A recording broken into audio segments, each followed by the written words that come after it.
ഇത് കോളേജാണോ അതോ എയർപോർട്ടാണോ? അതുകൊണ്ടാണല്ലോ ഇന്ത്യയിലെ തന്നെ ബെസ്റ്റ് ഏവിയേഷൻ കോളേജ് എന്ന് പറഞ്ഞ് ഡൽഹിയിൽ നിന്ന് അവാർഡ് കിട്ടിയത്. വാവ്, കോളേജിനകത്തൊരു ഫ്ലൈറ്റ് തന്നെ ഉണ്ടല്ലോ. ഹായ്, ഈ ഫ്ലൈറ്റിനകത്തുനിന്ന് നോക്കുമ്പോ എയർപോർട്ടിലെ റൺവേയിൽ നിൽക്കുന്ന ഫീലാ കിട്ടുന്നേ. എന്താ മക്കളെ എല്ലാരും ധൃതിയിൽ അങ്ങോട്ടേ പോകുന്നേ? സർ, ഞങ്ങൾക്ക് പാർട്ട് ടൈം ജോബിന് പാർട്ട് ടൈം ജോബ്? ഓ അതെ, ഞങ്ങളുടെ കോളേജിൽ മാത്രം പഠിക്കുന്ന സമയത്ത് പാർട്ട് ടൈം ജോബ് പ്രൊവൈഡ് ചെയ്യുന്നത്. ഞാൻ ഇപ്പൊ തന്നെ മന്ത്ലി 35,000 വരെ ഏൺ ചെയ്യുന്നുണ്ട്. ഇത് കേട്ടില്ലേ? ഗുഡ് ഗുഡ് സാർ, ഞാൻ എയർപോർട്ടിൽ തന്നെ വർക്ക് ചെയ്യുന്നു. Oh that's very nice. Carry on.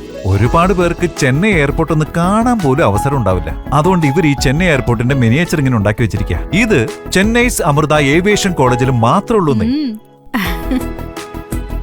ദേ കണ്ടോ, ക്ലാസ് റൂം ഒക്കെ സിംഗപ്പൂരിലെ പോലെ ഹൈഫൈ ആയിട്ടുണ്ട്. ഇവിടെ എയർക്രാഫ്റ്റ് എഞ്ചിൻ തന്നെ ഉണ്ട്. അത് വേറൊന്നും കൊണ്ടല്ല മോളെ, പ്രാക്ടിക്കൽ ആയിട്ട് പഠിക്കാൻ വളരെ യൂസ്ഫുൾ ആയിരിക്കും. ഇൻഫ്രാസ്ട്രക്ചർ, ഫാക്കൽറ്റി, മെമ്പേഴ്സ് പ്ലേസ്മെന്റ് ഒക്കെ നോക്കിയാ ഇന്ത്യയിലെ തന്നെ ചെന്നൈസ് അമൃത ഏവിയേഷൻ കോളേജ് ആണ് എല്ലാത്തിലും ബെസ്റ്റ്. ചെന്നൈ അമൃത ഏവിയേഷൻ കോളേജിൽ തന്നെ നമ്മുടെ മോക്ക് സീറ്റ് കിട്ടിയ അവള് ടോപ്പിലെത്തും. അപ്പൊ അറിയാല്ലേ? ഉറപ്പായിട്ടും അങ്ങനെയാ. ചെന്നൈസ് അമൃത ഏവിയേഷൻ കോളേജ്.